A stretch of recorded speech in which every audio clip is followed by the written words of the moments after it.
That's all she wrote right here, Galaxy 25 after 4 o'clock in the morning. It is 7 degrees downtown. Been there for a little while, and believe me, it's been 7 since about midnight this morning when I got to work. So it hasn't changed, but heading for a high today. The weatherman says 17 degrees. I think we can do better, actually. I'm saying 20 degrees. It's going to be a blinder. Absolutely stunning day. Thursday, June the 11th. And I'm absolutely elated, and this is the reason why we're at work so early this morning on air, is to join with the UK. Yes, we're going to talk to Dr. John from Dr. John Surgery, and he's coming out of Devon in England. Good morning, John. Good morning. How are you well, good afternoon over there. It must be coming into evening now. Well, it's 5:30. Yeah, dinner time, and I appreciate you taking time out to talk to us down here in the Antipodes, my friend. You're welcome. Look forward to it. Now, I'm a little, apprehensive. I've got to be honest with you folks. Dr. John Surgery Records are an independent record label and promotion company comprising of artists from around the globe, much like us, basing a strong network across streaming and download platforms, plus running their very own radio station, Surgery Records Radio. Now, I'm a little, I've been a DJ for a little while now. I've done it once or twice, but now I'm in the era of a professional himself. We pride themselves on promoting bands and artists. Our team is made up of radio presenters, web experts, and sound engineers. I know the feeling, that have been in the industry for over 20 years. Now, that sort of puts me on the back foot. My crew are basically made up of radio personalities that are learning the game, going through it.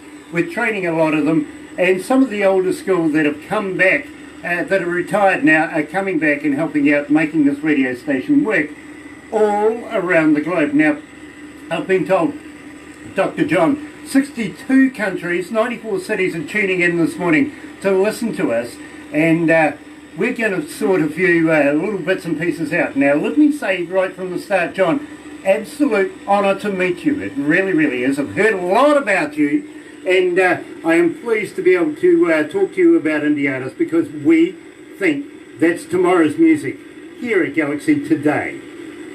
Definitely. Yeah, absolutely. Most definitely. Mainly, and we can get away with this, literally, John, because we are the first country in the world to see the light of day, and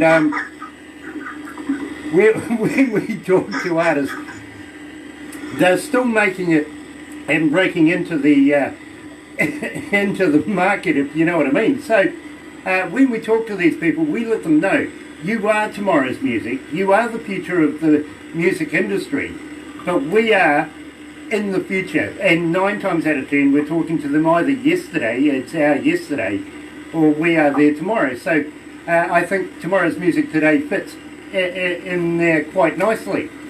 Now, John, tell me a little bit about your radio station, because I want to know about that before we get into talking about doing live shows and stuff like that. Give me a little insight about your radio station. Well, how it started, etc. Yeah. Right, I got into radio, personally, about 16, 17 years ago. Right, I'm very, very much into the paranormal. So I did a huge radio show with a team called Haunted Cornwall FM, which, as you know, is what my scope is. Right, now we used to get into the studio like you and Barbara do, like an hour and a half before. And I thought, well, this is boring, it's dead air. So I just started playing rock music. And then it gradually grew into, no, we're not going to do rock music, we're going to do unsigned music, full stop. So that was like 15 years ago. And it just grew and grew and grew. It went from half an hour to 2 hours to a 3-hour show. Where fans would send the music in, etc., etc. And I went on various different stations with that show. We packed in Cornwall, and I carried on with the music. And with a bloke called Scotty D. Salter, we set up a rock band on radio, and he worked very well, so he said, do you want to take it over? This is 4 years ago. So I said, yeah, I'll take it over. And I changed it to Surgery Records, which gave me the actual Bible to go off and do different things in which is I wanted to do. But I was the original show to solely play on-side music, Now, like for the whole 3 hours. I've got to ask you, John, did you ever want to be a radio announcer yourself? Have you ever really, was that the transpiration that you wanted as a youngster and said, that's going to be my career? No. Not at all. Why did you do it? Why did you become a radio announcer? I honestly don't know. I honestly can't tell you. I don't know. It just happened. And I absolutely love it. Okay, well, I can tell you why I got into it, and this was really purely by sheer accident. I've got to be honest with you. I was kicked out of my town, where I was brought up. The whole town said, get rid of him. Don't let him come back. And literally the police said to me, you've got a choice. You can either go to court and, well, now you're going to have a record, or you can just get the hell out and not come back. So my father sent me about 100 odd kilometres down the road to a place called Greymouth, and I was brought up in Westport to a coal miner's son. I'm a coal miner's son. He was a shot fire in the coal mines, and well, he had a crazy career in his own right. But I was sent to my auntie's about 100 odd kilometres down the road to a place called Greymouth. Now, she used to work as a as a cleaner for a local motels place called Breeze Motels in Greymouth, and Jim Breeze, owned the local radio station there. So, well, the deal was I've got to get a job if I'm going to stay there, plus I've got to go to school. So it's an after-school deal, you know what I mean? Anyway, she sets me up with a cleaning job at this local radio station, and the DJ that was on one particular night came down with appendicitis, and I was the only other person in the room, and we had to call him an ambulance, get him off to hospital. That left me there alone. Now, the boss is sitting down to dinner with his sister who'd come down to honeymoon in Greymouth, which is weird. Nobody goes to Greymouth for a honeymoon. They go to Hawaii, they go to Fiji, they go to Suva, they go to, everywhere but Greymouth. And so her and her new husband are sitting down to dinner with my boss, and of course the boss is listening. Now, I had two options. Either I close the place up and go home and say I don't know what I'm doing and I'm not going to give it a shot, or I sit down and try. Now, I've been there long enough now a couple of months to see what they're doing, so I thought, well, I'm going to give it a go. Before I knew it, the boss comes running up the stairway. He's screaming blue bloody murder at me. What the hell are you doing? Where's the DJ? Everything like that. I had no chance, literally, to answer him. He was that angry. Literally. But the brother-in-law, the new brother-in-law, was right there with him, and he says, no, hold on. Let him explain. So I told the boss and the brother-in-law about the DJ coming down with appendicitis. Now, I thought it would be better for somebody in the seat than for me to lock the door and walk away. So the brother-in-law says, give him a shot. Let him finish off the show. So here's the brother-in-law and the boss in the office staring through this, well, they had Venetian blinds there as well, staring through these blinds at me intently all the way through the show. But every now and again, this guy would come up to me and say, try this, do that. Give me a little pointer here and there, you know what I mean? I got through it. I really did. And at the end of it, the brother-in-law said to me, quite frankly, I know that you're about to finish high school. Would you like to go to university? We will pay for it, for your education, to learn to do this professionally. Do it for 5 years, and we'll make sure you got a job at the other end of it. The deal was done, but we were under the understanding that if I didn't make my grades, I paid for the tuition. Now, I couldn't afford that, so I made damn sure that I made my grades. Upon getting out of there, and literally the day I got my my university certificates and everything like that, it came with an extra letter, and in that letter came a flight ticket to go from Dunedin, which is down the really bottom of the South Island, all the way up to Auckland, our biggest city. And it just had a note, you will be met at the airport. So the next day I'm on the plane, I got met there, and I got taken to this radio station. Well, it was sort of a part-time radio station, because what had happened was the radio station they had owned sunk. Radio Hauraki, it used to be one of the pirate boats. Now, you know the familiar thing about the pirate boat in England. We had one similar here in Auckland, where we used to have to go out to the 12-mile limit because we weren't allowed to broadcast. It was totally Radio New Zealand everything, you know what I mean? And anybody else that wanted to get in on the game didn't stand a chance. They really didn't. So we got around it by putting a pirate boat out at the 12-mile limit and broadcasting from there. Problem was, one of the fishing boats, a Russian fishing boat, had lost a sailor overboard in a stormy night. So, of course, Radio Hauraki went out to go and try and find this fisherman, ran onto rocks and sunk. So where I come into it is they were in this transitional little office kind of place in Jean Batten Place in Auckland, waiting to go into Celtic's house, where they are right now and have been there for a number of years now. And so I get to do the mid-dawn shift, and that seemed to be my mantra for my job. Was I was doing midnight until 6:30 in the morning. Never got to be a pirate, unfortunately. I never got the breakfast show. But what had happened was the guy who had paid for my tuition was New Zealand's #1 bloody DJ.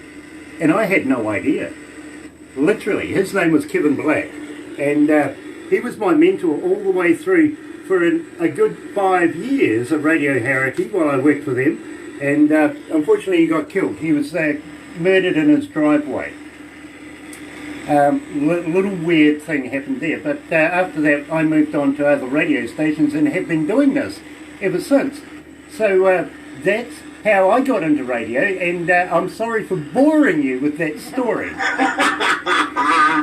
But I just kind of find that the way life leads us down some tracks sometimes can be not only similar to other people, but, you know, vicariously. I didn't actually think when I was younger that I was ever going to be a radio announcer myself. No, my dad thought I was going to be an explosives expert working in the coal mines. Well, everybody gets what happens, don't they? I mean, that's just the way of life. What is. Exactly. Well, unfortunately, you see, I watched my father die of coal dust and everything in his lungs. And he had emphysema and all sorts of breathing problems. I literally held him in his last dying minutes, and the last thing he said to me was, "Don't ever go down the pit anymore. It will kill you." And he passed away. I took that on board, and well, I went into the Air Force for a number of years and then went back to radio again, and I've been stuck here in radio ever since. Stuck? You love it. I do. Gives me a chance to meet interesting people much like yourself.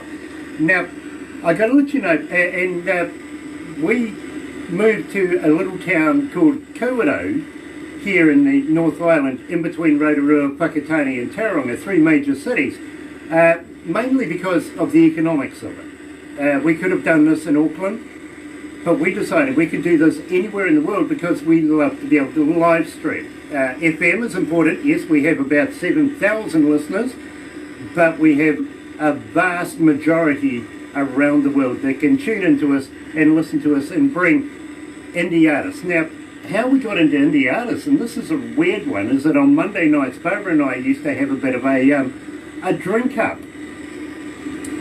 And we started Skyping our mates, and then before you know it, that started getting really, really funny and interesting, so we started putting it on air.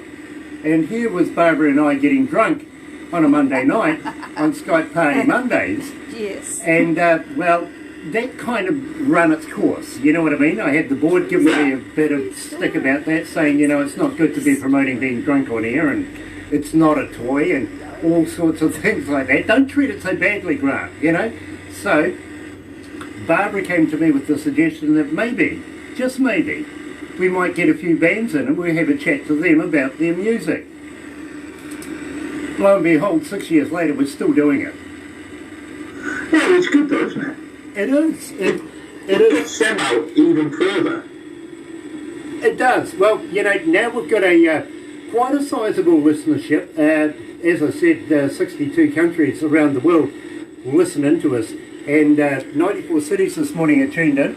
So it gives that platform to these artists, and believe me, we feel that these artists have the potential to make it. They have a potential to be able to get somewhere in the music industry, and God only knows it's hard enough to be able to do so in the first place.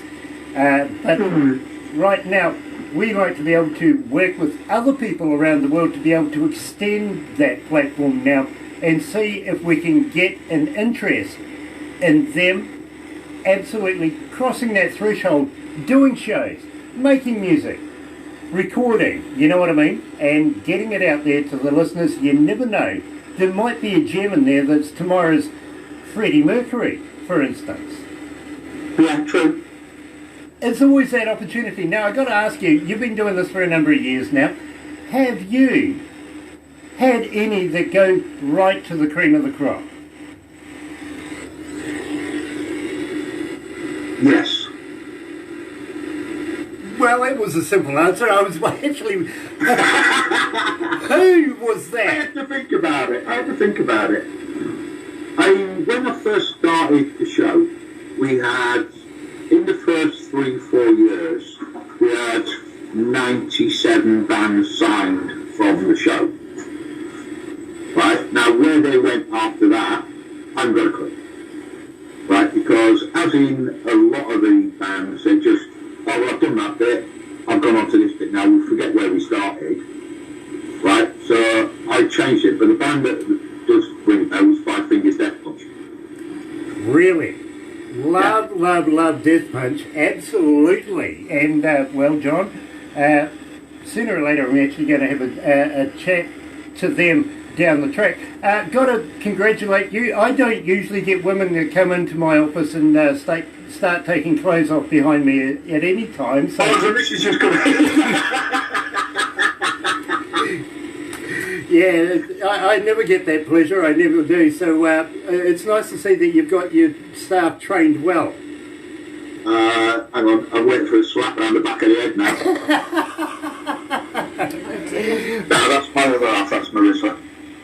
Well, say thank you very, very much for the entertaining little show that you put on behind you while you were talking to me about Five Finger Death Punch. Hard to concentrate on things like that when clothes are coming off. Really is. My wife would be in my head right now telling me all sorts of things as well, but thank God she's not here. She's still getting herself ready for this morning's show. So, Five Finger Death Punch. Now, how did you come across them? I didn't. It was just something I got sent through. Will you please play these? And that was it. Okay. I mean, I'm like you, alright? I get roughly 1,000 to 1,400 a week. Wow. Bands sending me 90%, right, it's just a total waste of time. Yeah. Right, but you've got the odd 10% where you think, hang on, these could actually go somewhere. But bands like Erica, absolutely superb band. Well, obviously, think like the bands I've got on my label, like Dee, Michelle, they could make it. They really could make it. Alright, then on that genre, that kind of thing, this one came through. I thought, yeah, alright. I played it, and I'll be perfectly honest, I played it for about 3 weeks, and they disappeared. They're gone. And that was it. Yeah. But it was from my show. I can tell you, we've had the same kind of thing happen here where bands have sent us information, we've gone ahead, set up an interview and everything, and the day before we do the interview, I'm sorry, we've disbanded. You know, and it's like, why? Why did you do that? You know, you're just on the precipice right now of having all these listeners around the world get to know who you are. and you've gone and done something like that. You guys are talented. What's gone down? You know what I mean? But of course, we can't delve into their private lives or anything like that. So it's a shame that it does happen. Now, you mentioned Michelle Lee. She currently is the queen of Galaxy's country female artists here. I'm not kidding. For 2 years, she's literally, now, let's not forget, 8 Josie Awards. I think this one is coming up with D-Rock this year is going to bring her yet another accolade in that in the Josie Awards. So and we don't have an artist that's cleaned up like she has over as many years as that she has. What's she doing, 8 now? Yeah, eight right now. And as I say, I think the 9th one is on the way, literally with D-Rock right there. But she is the most requested country female artist that we have had here at Galaxy most consistently. So, Nice to know. our audiences want to know when we can get here to New Zealand. Literally, it's been something that our fans have been talking to us about so much. On the other scale, we're talking about D-Rock. Now, D-Rock, this is true deal, and believe me, it wasn't organised this way, is the king of male country most requested artists here at Galaxy. Now, we didn't actually know that they knew each other. And of course, now we've got the Queen, now we've got the King, now we've got Muddy Water. Yeah. That's a powerful combination for us here at Galaxy. It really, really is. We couldn't have asked for anything better. Literally, we... there's one that's better. Well, you know, for our listeners, they're used to D-Rock. Yeah. They're listening to Michelle Lee. There's one that Michelle and Dee have done together. Yeah, absolutely. And let me just bring this up a little bit. I got it, about a couple of weeks ago, I think I did. And let me just find it. Here. From Michelle's eerie thing. Yeah, he said, she said. Yeah. Yeah, and this is the one that we've been playing here. Now, we've occasionally let our audiences know who it is, what it is, but we more have left it just to play. Now, we play it in a number of shows, including the breakfast show, Sunday country show, Monday artists, stuff like that, you know what I mean? We do cover it in a number of shows, but not always do we announce who it is. And those are the times, literally, where I come in the next day and my receptionist has gone past writing stuff down and saying, these are the requests and this is what's been happening on your particular show this time. She's gone to a USB and goes, Grant, you just bloody deal with it. There's too many now. I'm not kidding. She does. Everything's gone on USB. Everything with Michelle Lee and, of course, D-Rock. She just automatically now, she goes, look, I'm looking at 2,500 requests. I'm not going to write that down. I'm just going to transpose it and give it to you to deal with. That's how popular both of those artists are here at Galaxy. We love Michelle Lee, and we sure as hell love D-Rock too. He's our dreadhead brother. Yeah, he's good, bro. Yeah, he is. He is. We have A-Marie. Hold on a minute, John. We have A-Marie show on, or Amanda might be a mum, but hi. A-Marie and Amanda are logged in right now listening to us. So I suppose we better put on our best face. What do you reckon? We have to. I suppose we better then, haven't we? Yeah, I should have been. Are we on Facebook, are we? Yeah. We are on Facebook right now. Are we? Yep. Yeah, Oh, okay. we're doing it live on our part. Hang on. I've just got to make sure my hair's right. Yeah. Okay, yeah, it looks That's it. okay. Yeah, I get it. You look so much better, John. You really do. Oh, my goodness. But having said all... Oh, there's that lady again. Oh, lady... Well, I suppose you could say, Grant, you've got the king and you've got the queen. And You've also got the princess now. yeah, exactly. We have the princess, Emery Shea. Now, She's just released a brand spanking new album, and believe me, we're excited about it right here at Galaxy because we get so many requests for Anne-Marie as well. As I was saying to you earlier on, Anne-Marie's at the age that she can be moulded, she can be trained, she can do this forever, literally. Now, at the same time, Amanda Garrett, what a great lady to have behind Anne-Marie. Well, no, definitely. Yeah, yeah. And she pushes. Well, Anne-Marie doesn't need moulding. She is, well, she's 15 now, right? She works non-stop with her music. Yeah. Absolutely non-stop.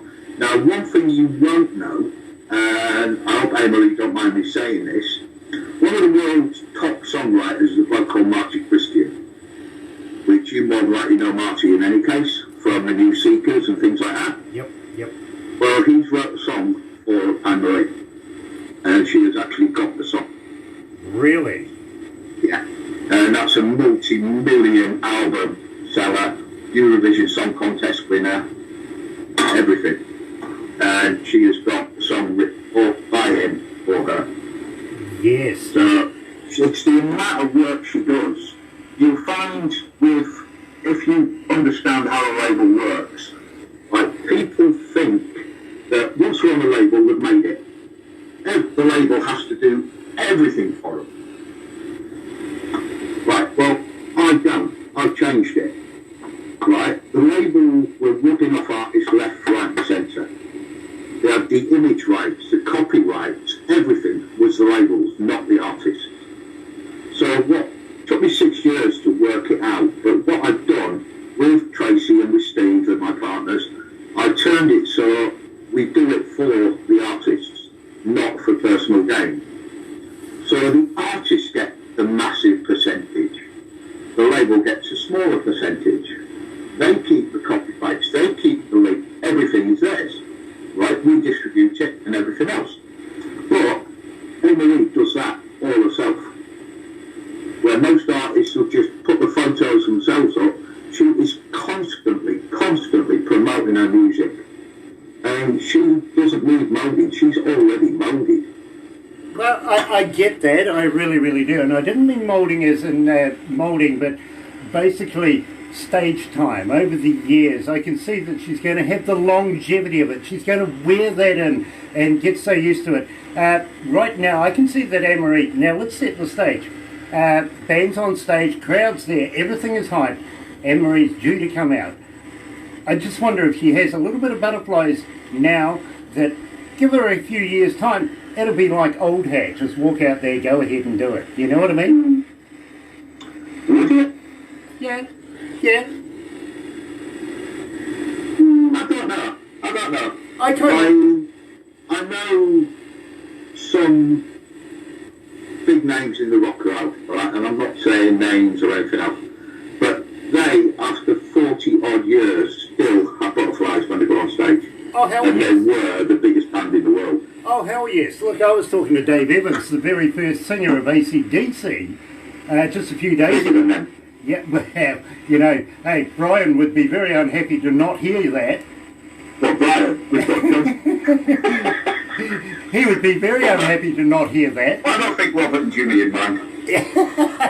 Well, there's a good point too, as well. But yes, having said that, I met Robert here not so long ago. Nice bloke. Couple of years ago. He's actually got family here in this town, and by sheer accident, I met him at a Foursquare. Just go. I went in to buy a packet of cigarettes and a bottle of Coke actually, and here's this man buying, I think it was a loaf of bread actually, and some milk. Standing at the counter, and I'm going, my God, you look like Robert blah blah blah, and he goes, that's who exactly I am. we went to the pub, had a few beers, got to know him. You know, he spent about an hour with me here in Kokoda before he delivered his milk and bread home. Yeah, he's a good bloke. I actually met him. I lived in Pevensey Bay, which is in Sussex in the UK, and I lived at one side of a little drive, and the smugglers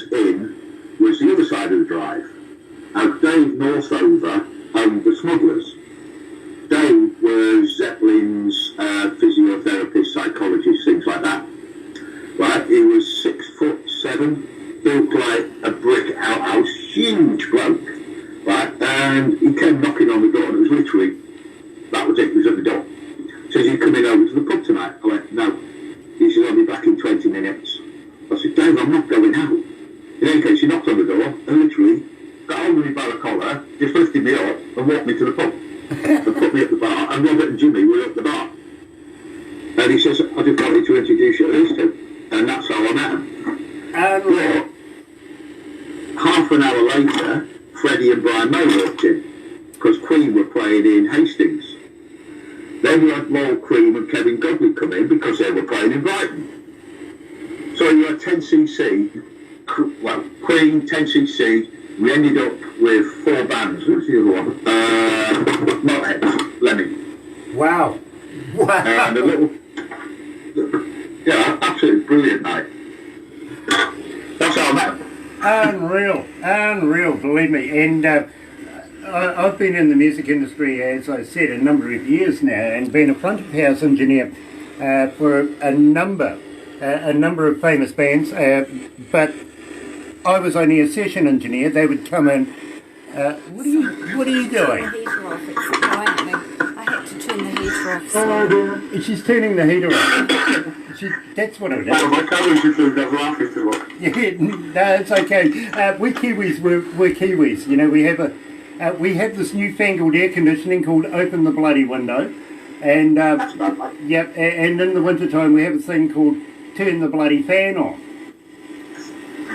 Turn the heater on. And well, Barbara was obviously hot. Yeah, you are. Now let's get back to Anne-Marie Shea, because I'm a big fan of Anne-Marie Shea's work. And you're saying that this new track's coming out. Anne-Marie, if you're still watching, please pass it on to us. We would love to be able to promote that. Love the shirt too, by the way. I do a little promotion with bands and people and stuff when I'm doing interviews. Much like the Blue Mariah band. Oh, yeah. Alright, I'll say. Yeah, somebody did the audacity of putting the name on the back. I don't know why they did that, because usually I'm using it from the front, but got to thank Cheryl Arnold for the Blue Mariah t-shirt as well. And Anne-Marie sent me a shirt the other day. Couldn't wait to get it on. Did an interview with it, and would you believe, more people asked about the t-shirt I was wearing than the interview I was doing at the time. Yeah, she sent me one as well, but we've got, excuse me, got these to go off at the moment. We've just started doing them. No, down a bit. Oh, Okay. Well, John, you better send me a few of those. By all means. Awesome. At the same time, I know Barbara has asked you, but what's the chances of sending us a British flag? Yeah, a British flag, because we would be honoured to be able to hang the Jack here at Galaxy. Do you want the English flag or do you want the Union Jack? Both. Both. Yeah, absolutely. Yeah, we've got We do have a flag that we haven't hung yet, and it's been here for a little while, but that's Australian. I'm ready for the comment. Yeah, well, yeah. Yeah, it's around to it. We'll get around to that one. You know what the story is with us Kiwis and Australians. You know, it's a love-hate thing. You know what I mean? Yeah. You told me the other day. Yeah, it really is. It's like the Canadians and the Americans with their ice hockey. Ours is rugby. And, well, we have... Not cricket. Yeah, well, you know, we have the All Blacks. They don't have any silverware. Not cricket. That's true. Yeah. That's true. And they haven't had any decent silverware for about 30-odd years. Is it that long? Yeah, it is. Have a look. Besides the Ashes, I mean, let's talk about cricket. You know, they've picked up a little trophy every now and again. A little trophy. No. But they don't have any silverware for rugby union, for rugby. So and neither do we. Oh, we might have the... Well, we are the former world champions, and that only got taken away from us because of a storm. Yeah, we couldn't play our last game. It was out of our hands. Mother Nature stepped in on that one. But congratulations to the winners of that particular competition. You're not going to hold it long. We will have it back in no time. Don't worry. A good reply, actually. Yeah, a very good reply. Do you think England can retain it? I don't see why not. Well, we've got a whole new captain now. Yeah, I'm not commenting. I honestly don't know. I can't see why we couldn't. Well, I tell you what, there's a little secret for you that Dan Carter's coming back. No, but not for the All Blacks. I really don't know. I would say we'll see. Yeah. It is a rumour, by the way, that Dan Carter, it came out over the news that he was coming back, but I think it's going to go into provincial, not back into the All Blacks again. He's too old. Interesting. Yeah, I think the old boy just wants to be able to keep a little level of fitness, but I don't think he wants to play at the highest levels anymore. Don't think he could keep it up. I really don't. It'd take a bit of doing, wouldn't it? Yeah, for him, yeah, it would do. It really do. But Kieran Reid, unfortunately, he's left the All Blacks now, and he was a big influence over the All Blacks over the years. So you never know. It might be a new face of the All Blacks. You may be able to retain it. You never know. But I'm backing that you lose.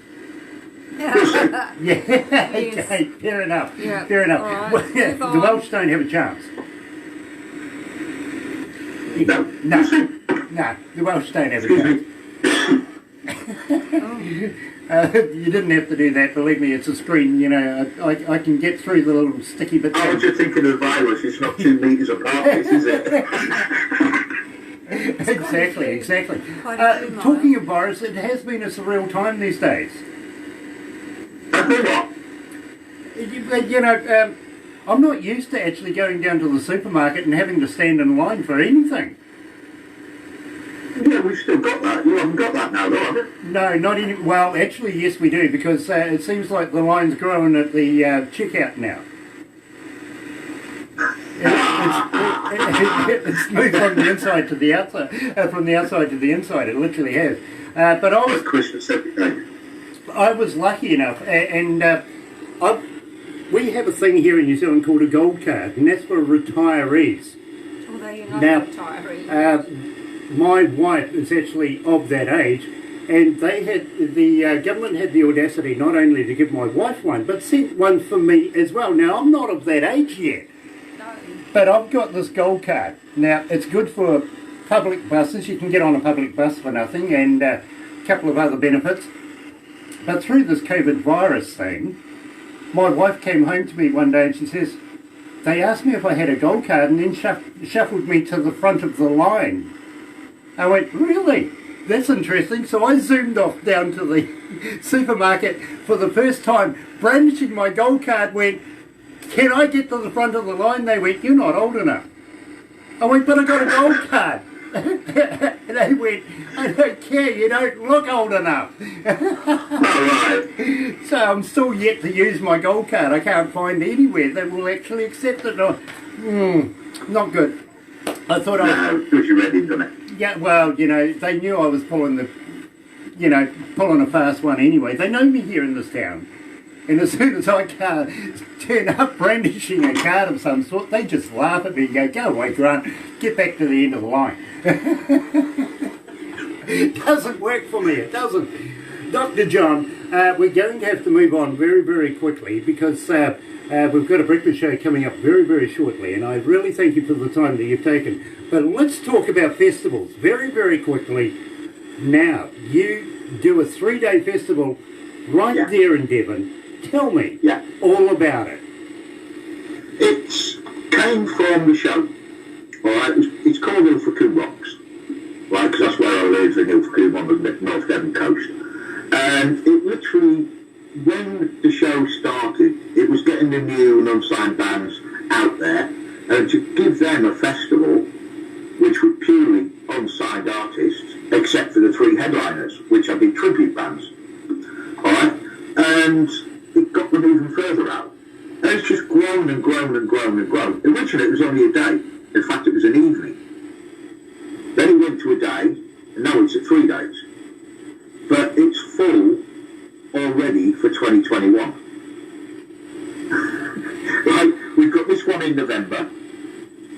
should be okay to go ahead, where you've got Dee, Michelle, things like that all coming over.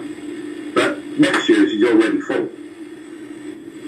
We're actually getting bands wanting to go on 2022. But it's just for new rock and things like that, so they can get out further. Right, it can be live on the radio, because we've got other radios like Radio Shepton, things like that, will come down, they'll put it out live on their radio, because I don't get the time. Okay, we've got a bloke called John, somebody or other from Los Angeles, wants to stream the whole thing live, right, live on TV. So, just absolutely brilliant. It's really good fun. There is never any trouble. The big thing, there is no drugs. You know, they just respect what they get, and we respect them. So all the people that are there just thoroughly enjoy themselves. Now, I love that idea. I really, really do. Now, I used to be a front of house engineer for a live venues that we used to do called Sweetwaters here in New Zealand back in the day. And we had bands like Men at Work and Roxy Music, stuff like that, performed there. I've been wanting to do something similar here in New Zealand. Now, I've worked with a lot of incoming bands that are already established, already have made their name, and are just making money, basically. You know what I mean? But I love the concept of the indie artist shows that you're putting on, and just wondering whether you'd be interested in culminating your experience with our experience and maybe breaking into the New Zealand market. Would you consider that? Yeah. Brilliant, because literally I would love to be able to... Yes, I would. I would love to be able to bring people like Michelle Lee, D-Rock, Emery Shea, and a whole host of others, especially those from the UK. Now, you can understand the time difference that we have, why we have a little bit of difficulty interviewing most of the bands coming out of England. Now, we have done a couple, like Tin Soldiers, for instance. They were a great band coming out of the UK, but we don't get a lot of them, mainly because of the time that we have to be able to do these. And we usually do these about 11 o'clock our time in the morning, which would be, what, midnight over there? Yeah, about that, yeah. You know, that's halfway through their working night. Yeah, if I remember right, you're just coming on as I'm going to bed. Yes. Yeah, because Barbara's texting away on that while I'm going to bed. Exactly. So with respect of the time and everything like that, a lot of bands don't actually want to stay up to talk to us in this side of the world, but we would love to be able to see and hear some of the cream of the crop of indie bands that are coming out of the UK, coming out of Britain, and have them perform here in New Zealand. And that, I think, is where you and I could work very, very closely together, with you, me and Barbara, and make this a happening thing. And believe me, we would love to be able to form that kind of relationship with you, John. Sounds good to me. Awesome. Now that excites me. Yeah, it excites me too. It really does, because potentially this could be something that'll go on for decades. You know what I mean? I'll be dead. Well, you're only 3 years older than I am, so I'll be right there with you.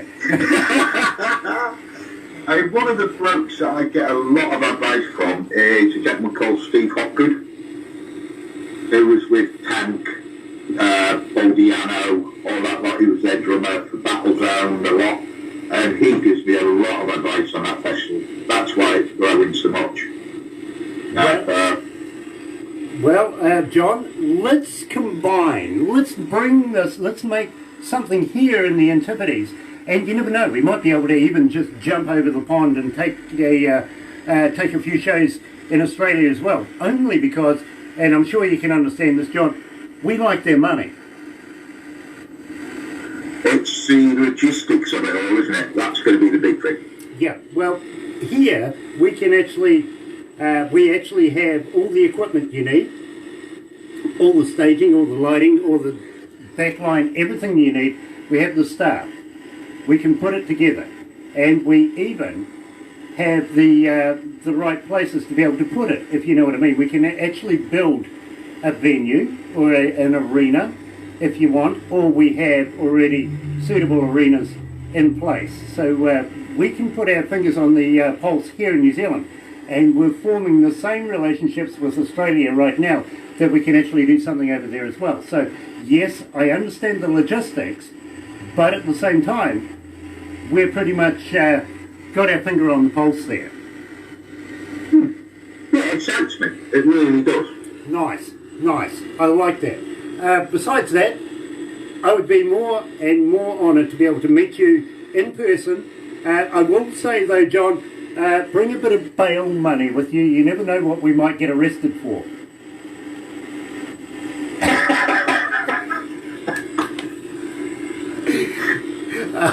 Believe me, I like shenanigans. Yeah, you know, it's something that scares you at least once a day, just to keep you alive, you know what I mean? I'll just go along with however it is. Okay, well, if you're coming to New Zealand, John, and you're going to be working with me, well, I can take you to Queenstown, for instance. I don't know whether you know about Queenstown. It's a nice little boutique town where all the A-listers go to get away from their friends and take their mates. You know what I mean? It's one of those. Shania Twain owns property down there. Kevin Costner was down there not so long ago. Keanu Reeves, Tom Cruise was there not so long ago. It's one of those kind of places, like Mallorca. You know what I mean? So all the A-listers go there to hide away from everybody and take all their friends down there. Now, John, if you meet me down there, and you don't want to do that, because I'll throw you off a bridge. Because you think what? Yes and no. I'm not going to have elastic strapped to my back. Yeah, we have a thing called bungee jumping in Queenstown. Yeah. No, I wouldn't do that. Well, I tell you what, you're not Australian, we'll attach the bungee. No, he's not doing Oh, that. okay then. Yeah. Human yo-yo. No. I do it all the Take me time. great white shark fishing, that's a different matter. Well, I could do one better. Seeing you like fishing, would you like to go out and catch big game fish like marlin and stuff like that? Because we can arrange that. Yeah, that would be good fun. Better yet, we can do it with the Prime Minister's husband. Really? Yeah. What a thing. He Gayford is a big game fisherman. He runs one of those tours, launches, stuff like that. Takes people out. Yeah. And it just so happens that his wife runs the country. I thought we were going to use him as bait. No. I don't think she would appreciate that. No. I mean, poor old grandma would have to look after the baby full time then. Oh, right. Yeah, okay. you've got So we to. better- Yeah, you got to give mum's mum a day off every now and again. So, Mr. Yeah, Gator. we better not do that, have we? Yeah, no, but believe me, it's an experience going out fishing with this man. Believe me, he's an absolute wonder of what he does. Awesome. Yeah, we'll do that. We will do that. Yeah. In fact, we've got a number of bands that want to do that, so let's do something like that. We'll just get a big, Excellent. big John, we're going to have to ocean move on, my friend. Literally, Good old Ricky. No worries. we've got another show starting in about 15 minutes. So, but don't go anywhere just yet, because I want to wind up a couple of things. But first of all, you're right here at Galaxy 107 FM. Good morning. It is Thursday, 14 minutes away from 5 o'clock, 7 degrees downtown. Heading for that high today, 17 degrees. I don't think we're going to get there. I think we're going to get to 20 degrees. We'll see what happens when Barbara gets into work this morning. Thursday, June the 11th. Yeah, let's kick off the Ricky Show in about an hour's time. See you then.